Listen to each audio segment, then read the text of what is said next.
These are the earthquake notes, and we talk a little bit about mountains as well. Most of this just starts out with pictures of different earthquake damage from around the world over the years.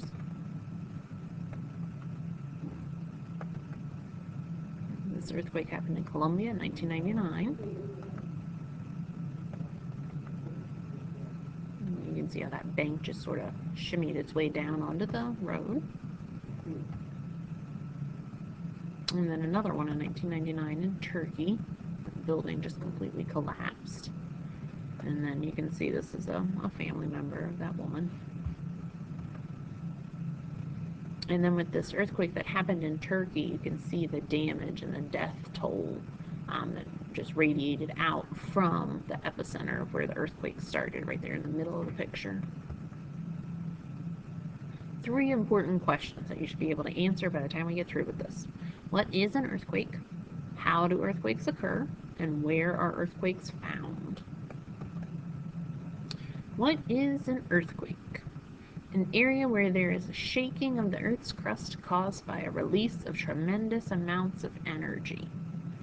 And right along this transform fault along the western coast of California is where there are a lot of earthquakes because of these plates moving past each other.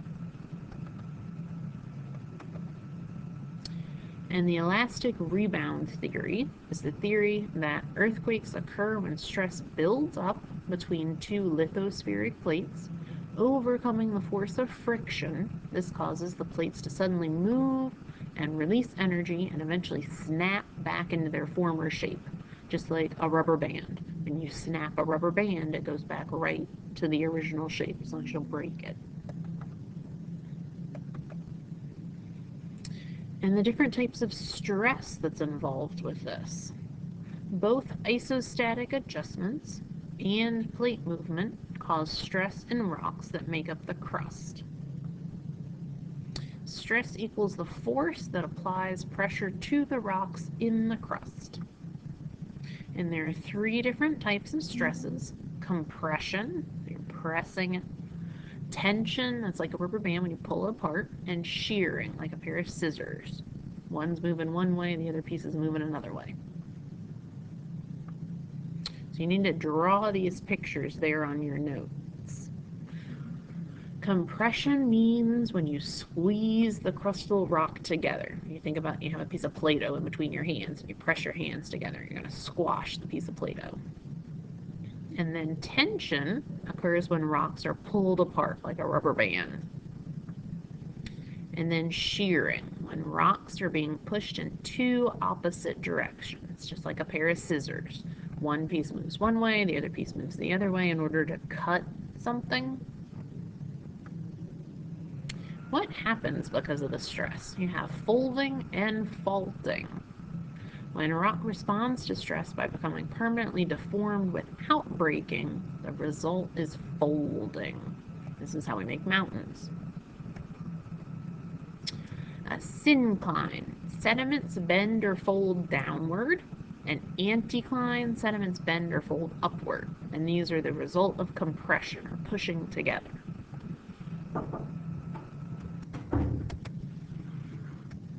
And on the picture, I actually want to show you a syncline.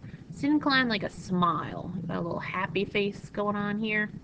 And then an anticline is the opposite of a smile, so it's a frowny face, a sad face. If you look at that pink layer, it makes a frowny face, whereas the syncline makes a smiley face.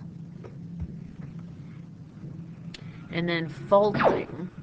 Because of cooler temperatures and lower pressure near Earth's surface, rocks respond to stress by breaking or cracking.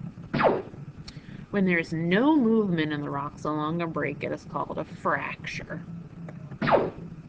When rocks do move at a break, it's called a fault.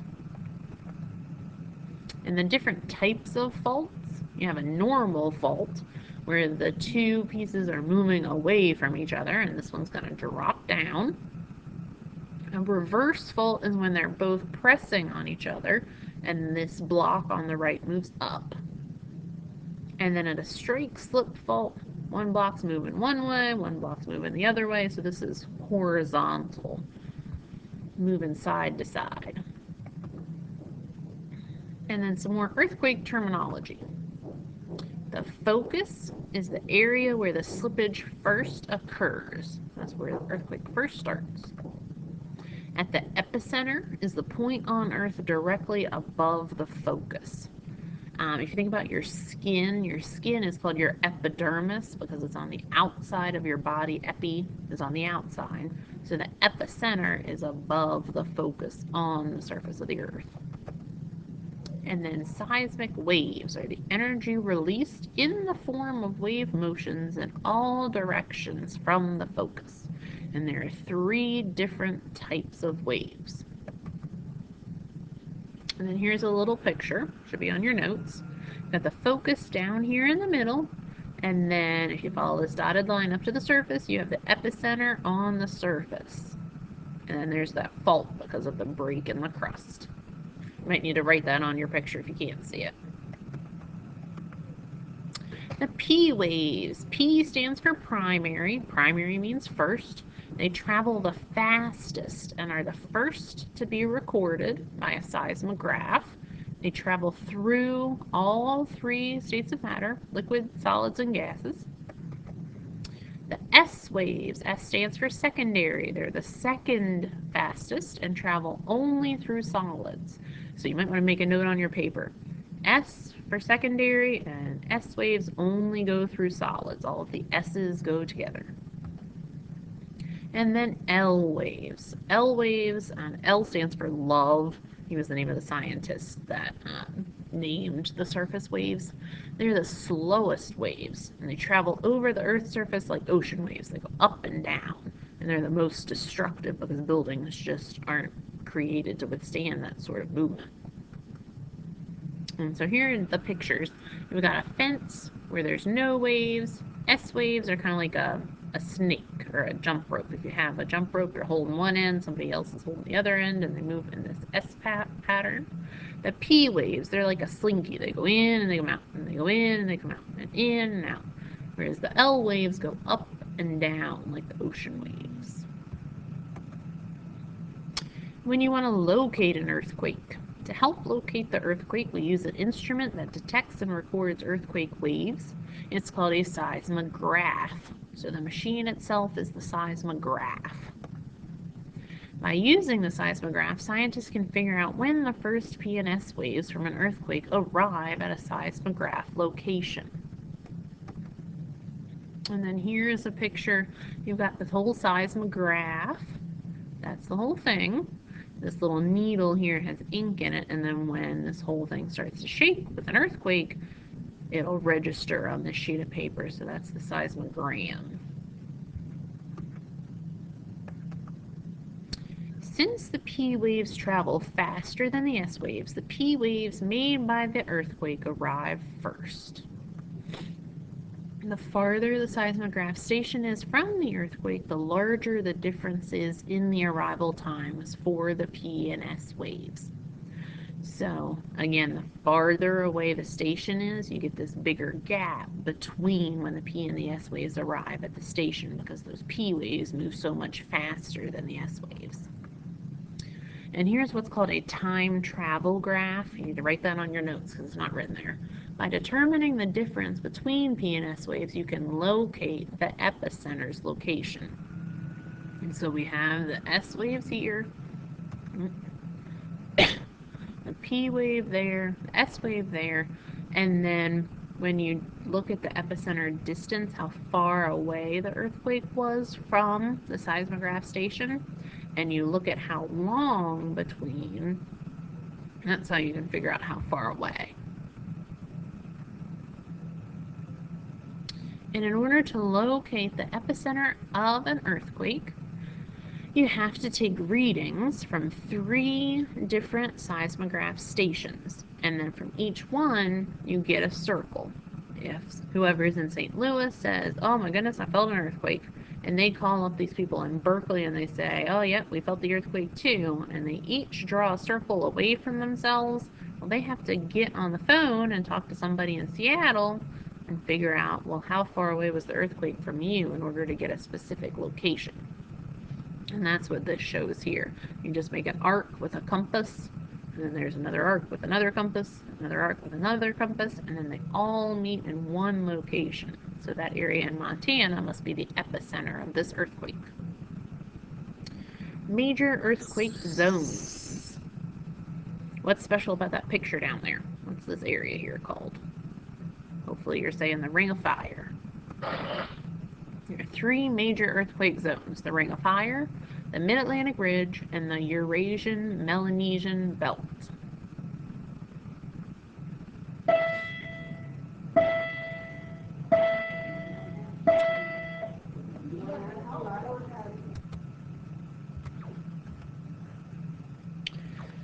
The Ring of Fire includes the west coasts of North and South America and the east coast of Asia. It forms a ring around the Pacific Ocean.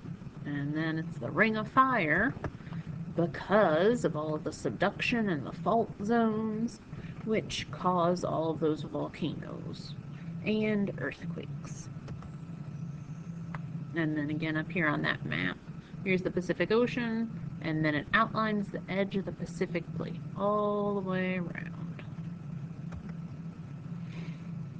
And then here's another picture about what's going on. Basically, the Pacific Ocean, if we imagine this is here, and this is kind of like Canada over here, it's pressing up into it.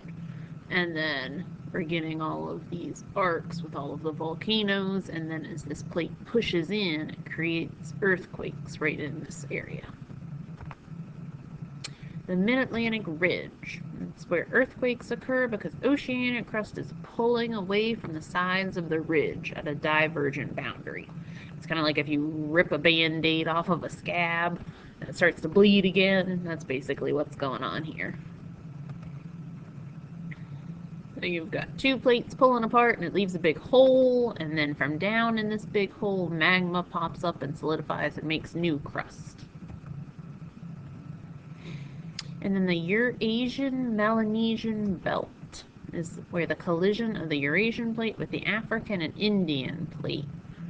That's a continental collision. So if continental plates are colliding, we're actually going to make mountains.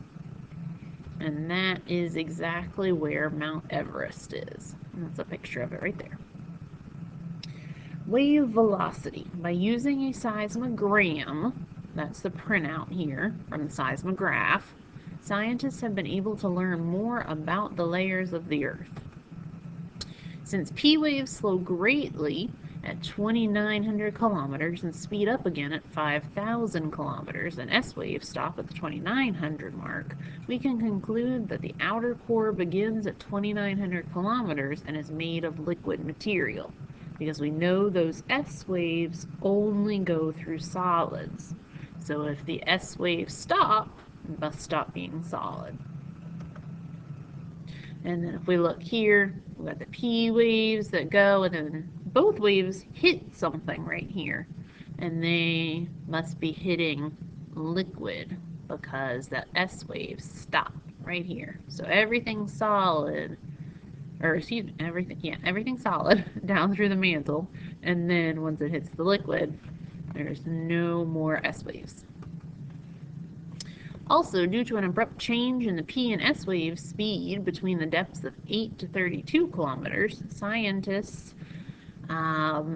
this big long name, discovered the boundary between the crust and the mantle, and it's called the MOHO discontinuity. MOHO is obviously the abbreviation for his big long name right here. So, right at the bottom of the crust, in between the crust and the mantle, that's the MOHO. And then in this picture here, we've got an earthquake that happened here. It's emanating out those P and S waves, and then as they come through the Earth, they're going to go through the middle and come out the other side, except we've got this liquid core here.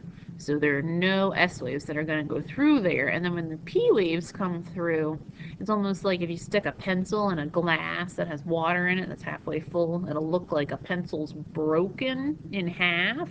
That's that refraction from where it's in the water and then comes out into the air.